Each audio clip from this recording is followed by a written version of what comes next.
वज़ीर-ए-आज़म बलूचिस्तान भी सरफराज बुगटी ने सिविल अस्पताल कोयटा के ट्रामा सेंटर और सीएमएच का दौरा किया। शवानी स्टेडियम धमाके में जख्मी होने वालों की इयादत की। जख्मियों को फराहम की जाने वाली तिब्बी सहूलियात से मुतालिक महकमे सेहत हुक्काम ने वज़ीर-ए-आला को ब्रीफिंग दी।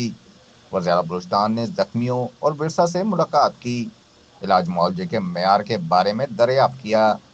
इस मौके पर मीर सरफराज भुट्टी का कहना था कि जख्मियों को हर मुमकिन तिब्बी सहूलियात फराहम की जा रही हैं, तमाम वसाइल बुरुकार लाए जा रहे हैं, जबकि शदीद जख्मियों को फिजाई सर्विस के जरिए कराची मुंतकिल करने के अहकामात गुज़िश्ता शब ही जारी कर दिए गए थे।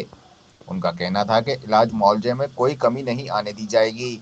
मरीज और विरसा मुकम्मल इत्मीनान रखें।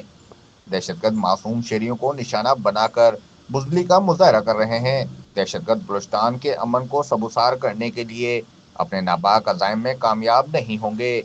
उनका मजीद कहना था कि साने के शोधा के एहलकाना को तनहा नहीं छोड़ा जाएगा, हुकूमत इनके साथ खड़ी है।